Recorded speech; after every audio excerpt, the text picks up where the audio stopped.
O júri popular que estava acontecendo para o julgamento do acusado de assassinar o motorista que atropelou o cachorro, diga-se, enfatize-se, acidentalmente na zona norte de Aracaju. O crime esse cometido em setembro de 2022, me lembro perfeitamente, nós aqui acompanhamos todos os desdobramentos desse caso, incluindo a absurda justificativa do criminoso, quando o rapaz argumentava, me lembro feito hoje, agora, que não tive a intenção de matar. Teve a intenção o quê? De fazer cócegas no pescoço do senhor? É impressionante. Quando eu ouvi isso, falei, mas você não teve a intenção? O que você fez então?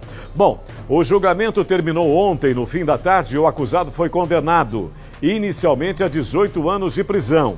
Mas houve, afinal, uma redução dessa pena e ele vai cumprir 11 anos e 8 meses de cadeia em regime fechado.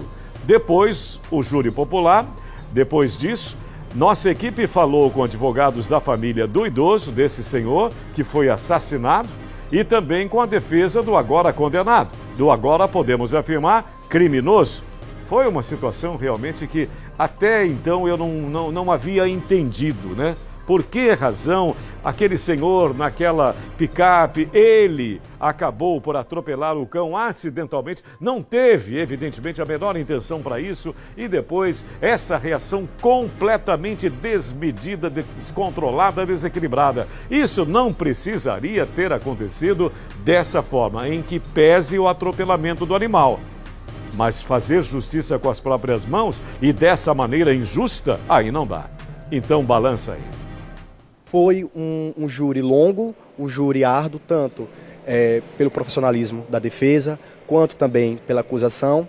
E no final conseguimos, né, comprovar de fato que foi intencional, que o homicídio, que o réu ele teve a intenção realmente de matar.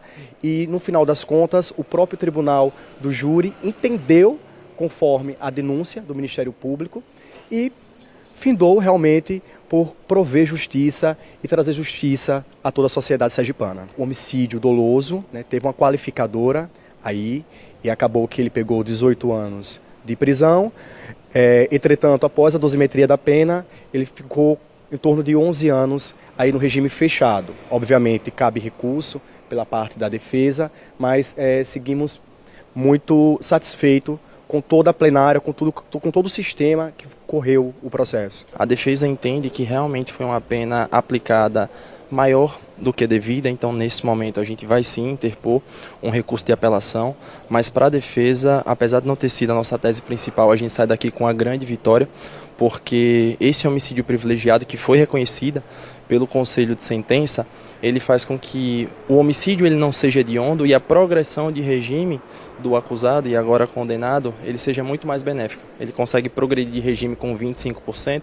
Então, na pena que está hoje de 11 anos e 8 meses, fazendo uma conta matemática rápida, a progressão dele de regime seria de mais ou menos 2 anos e 11 meses, ele já tem 1 ano e meio preso, então a gente vai recorrer sim para tentar diminuir essa pena, readequar para aquilo que a gente entende devido e justo, mas hoje a gente sai daqui com uma grande vitória. Uma grande vitória. Não vou aqui discutir o papel desse advogado de defesa do rapaz. Mas eu gostaria muito de perguntar para esse advogado, doutor, e se fosse seu pai? E se seu pai tivesse sido assassinado dessa forma em função do comprovado acidente? O que você acharia? Deveria ser assim?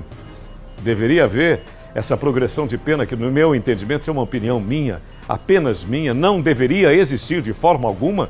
Se você recebe 12 anos e 8 meses, você deveria cumprir integralmente essa pena, você é culpado, comprovadamente culpado, mas eu perguntaria a esse advogado respeitosamente, dentro do papel dele, que é necessária, né, essa função de defesa. Fosse seu pai, você estaria satisfeito? Seu pai tivesse acidentado um cão e ele tivesse sido morto dessa maneira torpe, dessa forma torpe, absolutamente descontrolada. Nós vemos aí pelas imagens, esse é o rapaz com o capuz. Me lembro na época que ele colocou o capuz para que não fosse identificado e tudo mais. Não há justificativa. Eu sempre penso nisso e espero que você concorde comigo nesse sentido, tenha a mesma opinião a respeito. Nós precisamos nos colocar, ter compaixão e nos colocar exatamente na pele das outras pessoas. Esse senhor estava trabalhando, essa é uma picapezinha, você vê a geladeira ali e tudo mais, e há uma perseguição, o rapaz vai lá e mata, o rapaz assassina.